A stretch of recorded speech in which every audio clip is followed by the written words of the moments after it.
아니, 왜 자꾸 웃어요? 혹시 나 좋아하는 거 아니야? 네? 제가 언제요? 그러면 사장님 얼굴 보면서 울 수는 없잖아요. 크크. 점 보러 간다고? 가는 김에 내 것도 좀 봐줄래? 네? 네, 그럴게요, 사장님. 정아 씨랑 나랑 궁합도 좀 봐줘. 저랑 궁합을 보고 싶으시다고요? 정아 씨랑 나랑 같이 일할 때 궁합이 잘 맞는지 한번 보고 오란 거지. 정아 씨랑은 사장 직원 사이가 아니라 내 여동생 같아. 사장님은 혹시 어떤 여자를 좋아하세요? 나이도 계속 드셔가는데 빨리 장가 가셔야 하는 거 아니세요? 크크. 나는 그냥 딱히 이상형 같은 건 없어. 그냥 내 또래의 여자를 만나고 싶은데. 저희 친언니가 사장님보다 한 살 어린데 혹시 만나보실 생각 없으세요? 안녕하세요. 저는 평생 동안 대구에서 지내고 있고 올해 27살이 된 평범한 여자입니다. 사실 이렇게 사연을 적기까지 수많은 고민을 했었습니다. 왜냐하면 다른 커뮤니티나 이런 곳들은 장난스러운 댓글들이나 진지하지 않은 댓글들 투성이더라고요. 그리고 나이도 저보다 어린 분들 뿐인 것 같아서 사연 같은 걸 적어서 제보한다는 건 생각조차 못 해봤습니다. 하지만 우연치 않게 유튜브에서 이런 사연을 보내면 연륜이 묻어나는 댓글들과 진지하게 현명한 말씀들을 많이 해주시는 걸 보게 되었죠. 그래서 저도 이렇게 큰 마음 먹고서 용기를 내어 사연을 적게 되었습니다. 부디 저보다 지혜로운 인생 선배님들, 제 사연을 듣고 좋은 말씀 부탁드릴게요. 제가 겪고 있는 고민과 사연에 대해서 간략하게 말씀드리면, 저는 형부와 서로 간의 사랑을 확인하고서 결혼을 하려고 준비 중에 있습니다. 하지만 다들 예상하다시피 가족들의 반대는 당연한 거고 아마도 가족의 연을 끊게 될 것 같아서 조금은 겁이 나네요. 그러면 결혼 안 하면 되지 않냐라고 생각하겠지만 제 나름대로는 다 이유가 있었습니다. 하지만 이 감정들이 결코 한순간 불쑥 찾아온 감정에서 비롯된 불장난은 절대로 아니라고 말씀드리고 싶네요. 우선 저와 형부의 첫 만남부터 거슬러 올라가서 이야기를 해보도록 하겠습니다. 지금으로부터 3년 전에 저는 다니던 회사가 있었습니다. 하지만 사장님의 노골적인 표현 방식도 마음에 들지 않았을 뿐더러 월급도 제대로 넣어주지 않는 불량한 회사였었죠. 사장님, 아직 월급이 안 들어왔던데요. 그래, 알았어. 내가 확인해보고 빨리 넣어줄게. 네, 사장님. 이번 달 카드값 나가야 해서 좀 부탁드려요. 그래, 알았어. 그래도 일자리가 없는 주변 사람들의 고충을 듣고 지내던 터라 기왕이면 참자는 마음으로 계속 다녔습니다.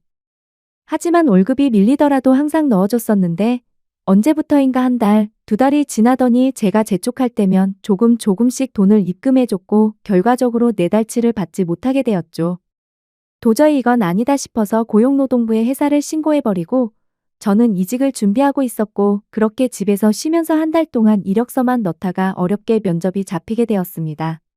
그리고 그날 제 형부가 된 사장님을 처음으로 만나게 되었던 거죠. 회사에 들어서자 전에 다니던 곳과 분위기가 완전히 다르더군요. 밝아 보이는 직원들도 좋아 보였고 실내 인테리어도 너무 감성적이어서 이곳에 꼭 다니고 싶다는 생각이 들더라고요. 그렇게 회의실에서 사장님과 저 단둘이서 면접을 보게 되었습니다. 이력서에 대한 질문 몇 가지를 하고 회사 업무에 관련된 이런저런 얘기를 하다 보니 무려 1시간이라는 긴 시간 동안 면접을 보게 되었네요. 그날 이야기를 통해서 알게 되었던 건 사장님은 저보다 9살이 더 많으셨고 아직 미혼이시라는 걸 알게 되었습니다. 그렇게 소소한 사적인 이야기까지 주고받다 보니 바로 출근하라고 할 것 같았는데 며칠 뒤에 연락을 준다고 하시더군요. 그때는 그 합격 문자를 기다리는 게 어찌나 시간이 안 가던지 하루가 1년같이 느껴졌습니다.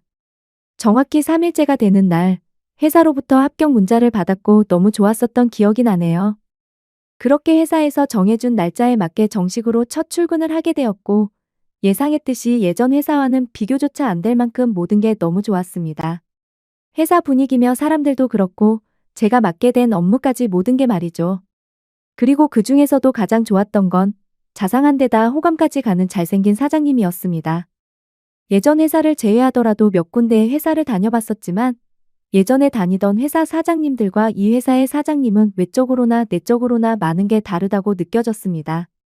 마치 옆집 오빠 같은 편안한 느낌도 들었고 사장님은 나이보다도 훨씬 동안이셨기에 훈훈한 대학교 선배 같은 느낌도 들었었죠. 하지만 그렇다고 처음부터 사장님을 짝사랑하게 된 건 아니었고 그냥 호감이 가고 편한 느낌이 전부였습니다. 그런데 어느 순간부터는 사장님만 바라보고 있으면 저도 모르게 생글생글 웃고 있는 제 모습을 발견하게 되었어요. 이런 모습에 저조차도 스스로가 당황스러웠습니다. 그동안 사귄 남자들은 동갑이나 연하들만 만나왔었고, 연상은 별로 좋아하지 않았기 때문에 태어나서 한 번도 만난 적이 없었습니다. 그런데 무려 9살이나 나이 차이가 나는 남자를 좋아한다는 게 제 스스로 생각을 해봐도 도저히 믿어지지가 않았던 거죠. 하지만 제 마음은 생각과 전혀 상관이 없었습니다. 그냥 사장님만 보면 저도 모르게 웃음이 나올 지경이었습니다. 사장님이 제게 업무를 지적하실 때도 있었는데요. 정아 씨, 이거 이렇게 처리하면 안 된다고 말하지 않았어요? 아, 맞다. 죄송해요, 사장님. 잘 모르겠으면 선배들한테 물어가면서 해요. 네, 알겠습니다. 죄송합니다. 근데 저는 그렇게 혼이 나는데도 기분이 나쁘지가 않고 오히려 기분이 좋더라고요. 누군가가 본다면 아마 정신이 나간 사람이라고 생각했을지도 모를 정도였습니다. 매 순간 심장이 콩닥콩닥거리고 설레었습니다. 결국 저는 제가 사장님을 좋아한다는 제 감정을 인정할 수밖에 없었어요. 그렇게 매일같이 사장님 얼굴 보는 재미로 회사 나가는 게 신나고 즐거웠습니다. 예전에는 월요일이 지옥처럼 싫다고 느껴졌었는데 언제부턴가는 주말이 싫고 월요일이 천국같이 느껴지더라고요. 그러던 어느 날 사장님께서 저에게 왜 자꾸 자기를 보기만 하면 웃냐면서 장난스럽게 말했습니다. 뭐예요? 왜 자꾸 웃어요?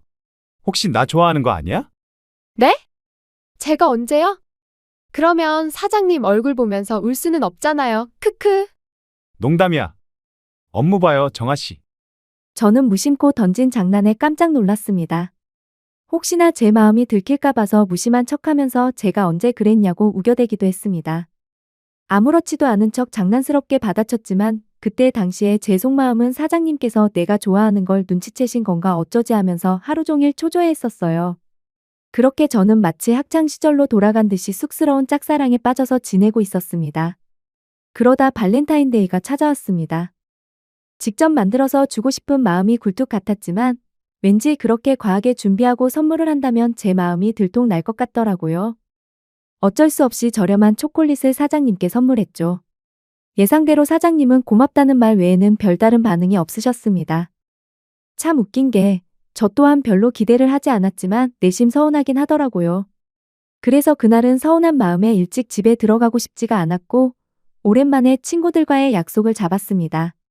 퇴근 후 친구를 만나서 술을 한잔하고 있는데 친구들 중 한 명이 최근에 유명한 점집을 다녀왔다고 하더라고요. 나 얼마 전에 유명한 점집 다녀왔다? 진짜? 네 성격에 무슨 일로 거길 다녀왔대? 그치, 대박이지? 나 원래 점집 이런 거 절대 안 믿는 성격이잖아. 근데 요즘에 남자친구랑 너무 다툼도 잦고 결혼까지 하는 게 맞나 고민되더라고. 그래서 너무 답답한 마음에 지인 추천으로 그 점집을 갔는데 남자친구와 결혼을 하면 평생 힘들 거라면서 여자가 주변에 너무 많다고 하더라고. 그래? 너 남자친구 주변에 여자들이 많았어? 아니, 나도 내 남자친구 여자에 대한 관심이 전혀 없다고 생각했었거든. 여자 문제는 평소에 생각한 적도 없고 제대로 맞춘다더니 헛돈 썼구나 싶더라고. 근데 그 말을 들은 이후부터 안 보이던 모습들이 보이기 시작하더라. 어떤 모습들? 내가 평소에 관심이 없었던 건지 남자친구가 휴대폰을 약간씩 숨기는 것 같아 보였고 없던 비밀번호도 생겨서 추궁해봤더니 바람을 피우고 있던 거 있지. 헐, 대박. 그래서 그날로 바로 헤어지자고 하고 끝냈지 뭐. 아무튼 결혼했으면 어쩔 뻔했냐고. 그러네. 정말 점집 다녀와서 운명이 바뀐 거네. 응. 나도 반신반의 하고 갔는데 진짜 엄청 신기하게 마친 거 있지. 안 갔다 왔으면 나 이혼녀 될 뻔한 거 아냐. 너도 고민 있으면 가봐. 완전 강추. 우와, 진짜? 그럼 나 거기 어딘지 좀 알려주라. 친구에게 그 이야기를 듣고 있는데 너무 소름이 끼쳐서 저도 가봐야겠다 생각이 들더라고요. 사실 저 또한 친구와 비슷한 성격이라 전 보는 걸 즐기는 편도 아니고 잘 믿지도 않았습니다. 하지만 친구가 직접 경험한 이야기를 듣고 보니 도저히 믿지 않을 수가 없겠더라고요. 사장님에 대한 제 사랑이 어떻게 될지 고민도 많고 답답한 마음이 컸었기에 친구에게 말해서 그 유명한 점집의 주소와 연락처를 받게 되었습니다. 저는 셋불도 당김에 빼라고 했다고 다음 날점을 보러 가기로 마음을 먹었죠.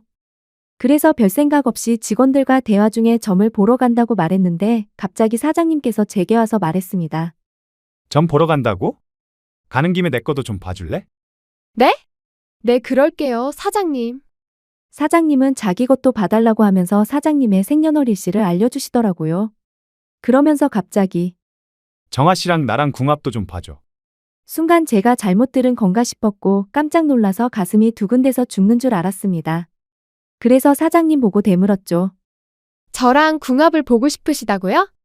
정아 씨랑 나랑 같이 일할 때 궁합이 잘 맞는지 한번 보고 오란 거지. 사장님은 웃으시면서 대답하는데 그 말에 약간 허탈한 마음도 들었고 아니나 다를까 그냥 늘 그렇듯 제게 장난을 치시는 것 같았습니다. 그렇게 그날 퇴근을 하고서 친구가 알려준 점집으로 갔죠. 일단 제 사주에 대해서 이야기를 듣고 있는데 친구가 이야기를 해줬던 것보다 더 소름이 끼칠 정도로 저에 대해서 잘 맞추더라고요. 그리고 나서 차분히 마음을 가라앉히고 사장님의 사주를 봐달라고 했고 기다리고 기다리던 저와의 연애 궁합을 물어봤는데 정말 정확하게 천생연분, 찰떡궁합이라고 말씀하시며 저희 둘은 남녀 관계로 만났으면 절대 헤어지지 않을 사주라고 하더라고요. 내심 걱정 반 기대 반이었는데 유명한 분이 그렇게 말해주니 기분이 너무 좋았고 동네방네 소문을 내고 싶은 기분이었죠. 하지만 다음날 회사로 가서 사장님께 천생연분, 찰떡궁합이라고 말하려고 하니 너무 부끄러웠습니다. 그래서 그냥 일적으로 궁합이 아주 잘 맞는다고 얼버무리면서 전해드렸네요. 그렇게 며칠 뒤 화이트데이에 사장님으로부터 카톡이 왔습니다. 뭐지 싶어서 봤더니 제게 고급스러운 사탕 기프티콘을 카카오톡으로 보내셨더라고요. 보는 순간 정말 정신 나간 사람처럼 좋아서 아주 그냥 혼자 숨어서 웃고 난리도 아니었죠. 사장님은 직접 사서 주려고 했는데 요즘 일이 바빠서 시간이 없었다면서 기프티콘으로 보내준 거 맛있게 챙겨 먹으라고 하시더라고요. 저는 그날 완전 기쁘고 행복했었습니다. 그래서 사장님도 저와 같은 마음이지 않을까를 생각했고 모든 게 조심스러웠던 저는 너무 오버하는 게 아닌가 생각이 들면서 기대가 크면 실망도 크다길래 조금 더 여유를 가지고 때를 기다리자고 생각했습니다. 그렇게 사탕을 받은 지 일주일 정도가 지난 날이었습니다. 회식을 하면서 술에 취한 사장님이 저에게 정아 씨랑은 사장 직원 사이가 아니라 내 여동생 같아. 이렇게 말씀을 하시더라고요. 저는 그 말을 듣고 도대체 저 말이 무슨 뜻일까 혼자서 많은 생각을 했습니다. 그런데 아무리 생각해도 동생 같다는 말은 제가 여자로 안 보인다는 말로 들렸고 기분이 점점 안 좋아졌습니다. 그래서 단도직입적으로 사장님에게 물어봤습니다. 사장님은 혹시 어떤 여자를 좋아하세요? 나이도 계속 드셔가는데 빨리 장가 가셔야 하는 거 아니세요? 크크. 나는 그냥 딱히 이상형 같은 건 없어. 그냥 내 또래의 여자를 만나고 싶은데. 장난치듯이 물어봤지만 돌아온 대답은 제 심장을 후벼 파는 것 같았네요. 사실 다른 사람들이 보면 그냥 별 내용도 없고 별 의미도 없는 말인 것 같지만 저한테는 사장님이 하시는 말씀은 모든 말이 큰 의미로 다가왔던 터라 너무나도 상심이 컸었습니다. 원래 저는 좋아하는 사람이 생기면 곧바로 고백하고 숨기지 않는 성격이었습니다. 하지만 고백을 했는데 사장님께서 싫다고 하시면 제가 회사를 그만둬야 하는 것도 있고 사장님을 평생 보지 못한다는 생각에 두렵기도 해서 섣불리 말이나 행동을 할 수가 없었습니다. 그래서 저는 사장님의 마음을 확인하고 싶었고 은근슬쩍 떠볼 겸 말했습니다. 저희 친언니가 사장님보다 1살 어린데 혹시 만나보실 생각 없으세요? 지금 생각하면 그 정신 나간 말이 어떤 결과를 낳게 될지 모른 채 술에 취해서 헛소리를 해버렸던 것 같네요. 하지만 그때 당시에는 솔직히 저희 언니가 저보다는 외모도 별로였고 저보다도 나이도 훨씬 많았기 때문에 사장님께서 당연히 거절을 하실 줄 알았습니다. 그런데 사장님께서는 사진을 보여달라고 하셨고 사진을 보고 난 뒤에 해맑은 미소를 지으시더니 흔쾌히 좋다고 하시더라고요. 너무 기분 좋게 웃으면서 좋다고 하는 사장님을 보면서 상처가 컸던 저는 짜증이 났습니다. 그래서 홧김에 진짜로 그 둘의 만남을 주선해주게 되었던 거죠. 저는 솔직히 언니의 모진 성격을 잘 알고 있었기에 둘이 만나게 해줘봤자 절대로 잘 될 리가 없다고 단단히 착각을 했던 겁니다. 그런데 이게 무슨 일인지 며칠 뒤에 그 둘이 정식으로 교제를 하기 시작했다고 제게 말해주더라고요. 그 말을 듣자마자 제 자신이 너무 원망스러웠고 정말 정신 나간 사람처럼 하루 종일 펑펑 울었습니다. 은근슬쩍 떠보려고 했던 일이었고 홧김에 만나주게 해줬을 뿐인데 이런 일이 벌어지는 게 맞는 건가 싶었던 거죠. 제가 평생 동안 경험해보지 못할 만큼 순수하고 애절했던 짝사랑이었기에 이대로 끝내긴 정말 싫었지만 어찌할 수가 없어서 혼자 끙끙 앓고만 있었습니다. 그냥 무작정 매일같이 기도만 했습니다. 제발 그 둘이 헤어지게 해달라고요. 그리고 사장님을 만날 때마다 저는 언니의 단점을 살짝씩 흘리곤 했지만 그런 말들은 아무런 의미가 없었습니다. 제가 아무리 기도를 하고 해방을 놓으려고 해봤지만 두 사람의 만남은 더욱 깊어졌고 제 바람과 달리 더 알콩달콩 예쁘게 사랑을 나누더군요. 심지어 만난 지 얼마 되지도 않았는데 너무 급한 거 아닌가 싶을 정도로 결혼을 한다고 말하더니 너무 급속도로 결국에는 결혼식까지 올리게 되었습니다. 설마 했었던 소개팅이 결혼으로까지 이루어지자 현실을 받아들일 수밖에 없었습니다. 저는 사장님을 향한 저희 짝사랑을 접기로 마음먹었고 믿음직한 형부로 대하자고 결심을 하게 되었죠. 그리고 저는 어쩌면 다행이다라고 생각하며 최대한 긍정적으로 생각했죠. 짝사랑하던 사장님이 형부가 되면 나와 연인으로서 사랑을 나누는 사이가 될 수는 없겠지만 그래도 가족으로라도 평생 옆에서 볼 수 있겠다는 생각이 들었습니다. 다른 여자랑 결혼했으면 그것마저도 할 수가 없었을 테니까요. 그래서 저는 그것만으로도 만족하기로 했고 진심으로 형부와 언니 두 사람의 행복을 빌어주었습니다. 결혼을 하고 나서 그 둘은 정말 질투가 날 정도로 행복해 보였습니다. 그런데 언제부턴가 깨가 쏟아지던 형부와 언니 부부는 냉기가 돌기 시작했습니다. 그리고 급기야 매일 부부싸움을 할 정도로 갑작스럽게 사이가 악화됐더라고요. 언니와 부부싸움을 할 때면 형부는 매일 혼자서 술집에 가서 술을 마셨고 그때마다 언니를 소개시켜준 저를 불러서는 푸념을 늘어놓고는 했습니다. 형부의 말에 따르면 처음 싸움은 형부가 술을 마시는 문제로 시작되었답니다. 언니는 회사 일을 하다 보면 어쩔 수 없이 생기는 술자리조차도 인정해주지 않았다네요. 여보, 남자가 사업을 하면서 어떻게 술자리를 갖지 않을 수가 있어? 참 핑계도 가지가지 하네. 당신 혼자만 이 나라에서 사업해? 술 안 마셔도 사업 승승장구하는 사람들도 넘쳐나는 거 몰라? 어떻게 매번 이렇게 핑계만 대는 거야? 정말 자기 말이 안 통한다. 내가 하는 사업 분야에서는 그게 어려운 거 몰라? 됐으니까 나 설득하려고 하지 마. 안 그래도 예민한데 맨날 그놈의 술자리. 진절머리 난다. 당신이 사업이란 걸 해봤어? 어디서 남의 말만 듣고 정작 내 말은 들으려고도 하지 않는 게 부부가 맞아? 됐어. 나 잘 거니까 말 좀 그만 시켜. 이런 식으로 이야기를 주고받다 보니 서로의 생각과 성격이 정말 많이 다르구나라는 걸 알게 되었답니다. 그렇게 한번 시작한 싸움은 걷잡을 수가 없어졌답니다. 언니는 그날 이후로 사소한 거 하나하나 꼬투리를 잡으면서 짜증을 냈고 날이 가면 갈수록 싸움은 커져갔다고 하더군요. 모든 산불은 작은 불씨에서 시작되듯이 그 둘의 갈등은 계속해서 켜져갔고 결국에는 각방까지 쓰게 되었다고 하더라고요. 심지어 가장 큰 문제는 따로 있었습니다. 형부는 생각과 성격 차이는 어떻게든 맞춰갈 수 있는 문제라고 생각했답니다. 하지만 아기를 갖는 문제에서도 서로의 의견 차이가 커서 갈등이 생겨났다고 하더라고요.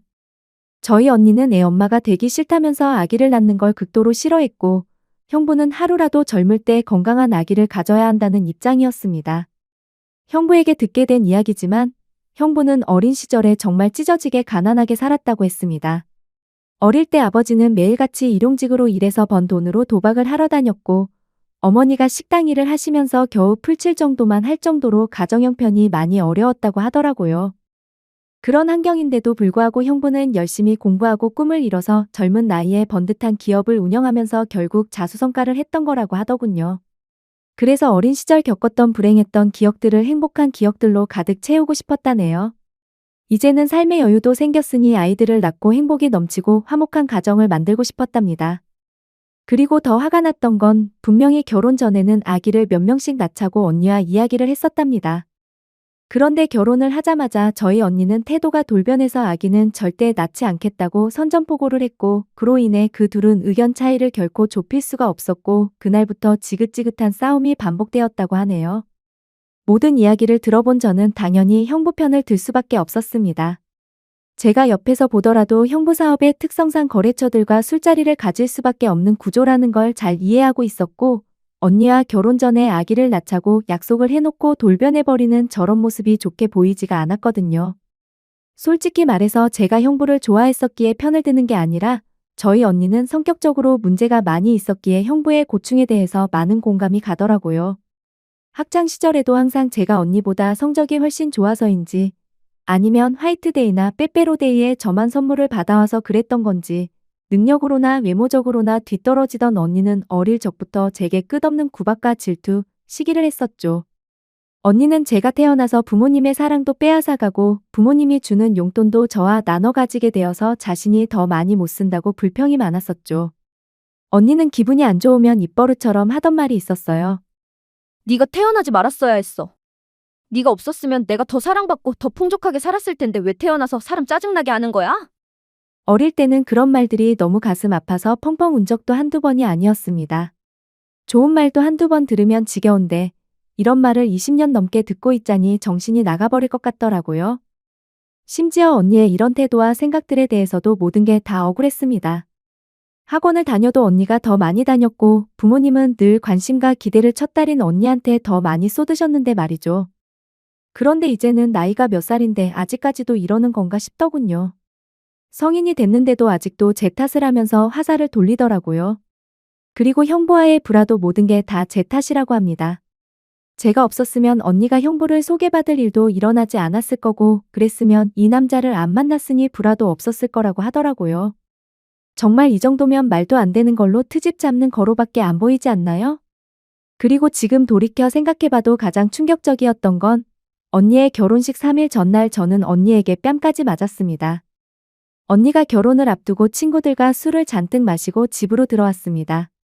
저는 그냥 평소와 다를 거 없이 방에서 쉬고 있는데 갑자기 제 방문을 벌컥 열고 들어와서는 다짜고짜 제게 욕을 하더라고요. 정아, 너 제정신이야? 언니 또 왜 그래 짜증나게. 이 늦은 시간에. 술 마셨으면 자러 들어가지 왜 나한테 이러는데? 네가 괜히 네 형부 소개시켜줘서 내가 이 모양 이 꼴 아냐? 너 때문에 유부녀가 되면서 나한테는 자유가 없어졌잖아. 그게 다 너 때문이잖아. 말도 안 되는 소리를 하면서 욕을 했습니다. 안 그래도 짝사랑하던 형부를 뺏긴 기분이 드는 걸 억지로 참아가면서 살고 있는데 그 말이 너무 화가 났죠. 그래서 저는 술에 취한 언니를 상대하기가 싫어서 방문 밖으로 밀어내려고 하는데 갑자기 제 뺨을 때리더라고요. 정말 이게 맞을 만한 일인가요? 사사건건 가시 박힌 말에 이젠 언니라도 정말 지치더군요. 딴 사람도 아니고 동생인데 동생 일이 안 풀리기를 평생 동안 손꼽아 기다리는 것 같았습니다. 그리고 제가 형부를 짝사랑했었다는 걸 결혼하기 전에 언니가 알게 되었습니다. 저는 평소에 달력에 메모를 하는 습관이 있는데 예전에 점을 보러 간 날에 사장님과 천생연분이라는 메모를 남겨두었는데 그 메모를 언니가 보게 되었던 거죠. 언니는 제게 이게 무슨 말이냐고 화를 내기 시작했고 혹시라도 저 때문에 파혼을 하는 건 아닐까 겁이 나더라고요. 그래서 저는 그냥 잠깐 호기심으로 관심이 생겼었는데 금방 마음이 달라졌다고 말했고 내가 관심이 없었으니까 언니를 소개시켜준 거 아니겠냐고 말을 했죠. 혹시나 저로 인해서 모든 게 망칠까봐 걱정을 하고 있는데 돌아오는 말이 충격적이더군요. 언니는 마치 저를 약 올리는 듯이 그러면 네가 또 관심 갖기 전에 결혼을 더 빨리 서둘러야겠네? 라고 웃으면서 말하더라고요. 지금 와서 생각해보면 제가 지금 형부와 말도 안 되는 사이가 된 것도 형부에 대한 사랑하는 감정이 컸기 때문도 있지만 언니에 대한 복수심도 조금은 있었던 것 같습니다. 아무튼 언니의 내면을 잘 몰라서 결혼했던 형부는 이제는 이런 언니의 성격을 알게 되었는지 날이 갈수록 지쳐가는 듯 보였죠. 물론 저에게 하는 것보다는 훨씬 덜하겠지만 옆에 있는 사람을 교묘하게 긁고 괴롭히는 성격이 어딜 가겠나 싶었습니다. 그렇게 언니와 형부 사이가 악화될수록 저와 형부는 단둘이 만나는 시간이 점점 많아졌죠. 하루는 술이 과하게 취한 형부는 저에게 언니가 아니라 저와 결혼했어야 했다며 저와 만나고 싶다고 했습니다. 그리고는 아차 싶었는지 얼른 웃으면서 농담이라고 하더라고요. 하지만 그때 저는 그 농담이 온전히 농담이 아니라는 생각이 들었고 저에게 기대면서 힘들어하는 형부의 모습에 그만 마음이 흔들리고 말았습니다. 언니와의 사이가 틀어질수록 저희는 둘이서 함께 많은 이야기를 나누었고 저도 모르게 자연스럽게 짝사랑했던 그때의 감정이 다시 싹트고 말았던 거죠. 그래서 저는 언니의 눈을 피해 형부에게 카톡과 통화를 매일같이 하기 시작했고 결국 둘이서 술을 마시다가 제가 먼저 형부에게 사랑하는 것 같다고 고백을 했습니다. 그러자 형부는 몹시 당황해하면서 놀라더라고요. 그래서 저는 제가 예전부터 가져왔던 감정을 있는 사실 그대로를 전했고 형부는 처제의 마음은 정말 고마운데 우리 이런 식으로 나아가진 말자고 저를 설득하더라고요. 하지만 저는 그날 이후로도 계속해서 제 마음을 적극적으로 어필하기 시작했고 매번 저를 설득하던 형부도 어느새 이런 말과 행동에 익숙해지기 시작했는지 제가 연락을 안 하고 회사에서 만나도 아는 척을 안 하니 그제야 먼저 연락도 오더군요. 그렇게 같이 만나서 서로 간에 진지한 이야기를 하는데 형부의 속마음을 말해줬습니다. 원래는 형부도 제게 관심이 많이 있었다고 하더라고요. 면접도 30분이면 끝날 거를 저와 이야기하는 게 즐거워서 1시간이 넘도록 했던 거고 채용을 늦게 했던 것도 원래 계획했던 일이 틀어지면서 채용을 미루려고 했었답니다. 그런데 저를 놓치고 싶지 않았기에 무리를 하면서까지 채용을 했던 거였죠. 그래서 저는 그렇게 저에게 관심이 있었으면서 왜 내색조차 하지 않았냐고 물어봤습니다. 형부는 저와 나이 차이가 너무 많이 났기 때문에 주변 사람들의 시선도 있었고 항상 조심스러웠다네요. 그렇게 좋아하는 감정이 커져가고 있었는데 회식을 하던 날 제가 아무렇지 않게 여자를 소개시켜준다고 해서 기분이 좋지 않아서 소개팅을 한다고 했다더군요. 심지어 언니가 그렇게 마음에 들진 않았는데 언니의 가면에 속아서 점점 사랑에 빠졌던 거랍니다. 서로가 서로를 좋아하고 있었음에도 멍청하게 돌고 돌아서 여기까지 왔던 거였죠. 아무튼 그 이야기를 주고받은 뒤로 저희들의 마음은 급속도로 발전해 갔습니다. 같은 회사 안에서도 몰래 카톡하고 전화하고 왠지 모르게 스릴이 있고 재밌더라고요. 그렇게 저와 형부는 그 어느 누구도 모르게 연인 사이까지 발전해버렸죠. 같은 회사에서 근무하다 보니 자연스럽게 만나기가 더 쉬웠고 저와 형부는 야근을 핑계로 깊은 밤까지 데이트를 즐겼습니다. 그렇게 6개월을 만나오다가 큰일이 터지고 말았습니다. 평소와 다른 몸 상태로 인해 임신 테스트를 해봤더니 빨간 줄 2줄이 나오더군요. 혹시 몰라서 산부인과에서 재차 검사를 해봤더니 임신을 했다고 하더라고요. 다들 예상하시겠지만 결국 저는 형부의 아이를 임신하게 되었던 거죠. 그래서 너무 놀란 나머지 이 사실을 곧장 형부에게 말했습니다. 저는 울면서 말을 했습니다. 나 정말 이제 어떡해요? 정말 무서워. 걱정하지 마. 내가 다 책임질 테니까. 정아 너는 나만 믿고 아무 걱정하지 마. 어차피 너희 언니와는 돌이킬 수 없는 사이로 지내고 있었고 부부 관계도 조만간 정리하려고 했었어. 앞으로는 너랑 함께 살면서 그 아이를 누구보다 행복하게 키우겠다고 약속할게. 그러니까 울지 마. 나만 믿어. 그때 듬직하게 말해주던 그 모습을 보고 저는 알게 됐습니다. 이 사람은 나랑 장난스럽게 만나는 게 아니었구나. 이 사람도 나처럼 진심으로 나를 좋아하고 있었구나 라는 사실이요. 저는 임신 사실을 알게 된 그날부터는 부모님과 언니에게서 오는 연락을 아무렇지 않은 척 받을 수가 없어서 장기간 출장을 간다고 하고는 집에서 나와서 지내고 있습니다. 그리고 전화가 와도 나중에 연락한다고 하고는 하지 못하고 있습니다. 도저히 이야기를 나눌 용기가 나지가 않고 솔직히 뭐라고 말해야 할지도 모르겠어요. 결국 나중에 다 들킬 거짓말인 건 잘 알지만 제 입으로 솔직하게 지금 모든 것을 말하는 것도 너무 무섭고 자신이 없습니다. 형부는 언니와 이혼하자고 했다고 제게 말을 해줬고 어떻게든 최대한 빨리 이혼하겠다고 약속을 재차 해줬습니다. 그래서 지금 저는 행복하면서도 너무 걱정입니다. 사랑하는 남자를 얻어서 살면서 그 어느 때보다 행복하지만 그와 동시에 가족 모두를 잃게 될 것 같아서 걱정이 드네요. 하지만 가족 모두를 잃는다고 하더라도 사랑하는 남자와 제 아이를 얻었다는 생각에 불행하단 생각보다 행복하단 생각이 더 큰데 이런 생각을 하는 제가 이상한 걸까요? 아마도 저희 부모님은 어릴 적부터 항상 언니 편이었기에 지금 일어난 이 모든 사실을 알게 되신다면 저와 2번 다시는 연락을 하지 않으실 게 뻔합니다. 성격도 장난 아닌 저희 언니가 이 모든 사실을 알고 나면 제게 또 어떤 포악한 행동을 할지는 안 봐도 뻔하고 무섭기도 하네요. 하지만 제가 사랑하는 남자와 아이를 위해서라도 한번 부딪혀보고 싸워서 이겨내보고 싶습니다. 제가 지금 올바른 생각과 선택을 하고 있는 게 맞는 걸까요? 현명하신 분들의 소중한 말씀 남겨주시면 감사하겠습니다.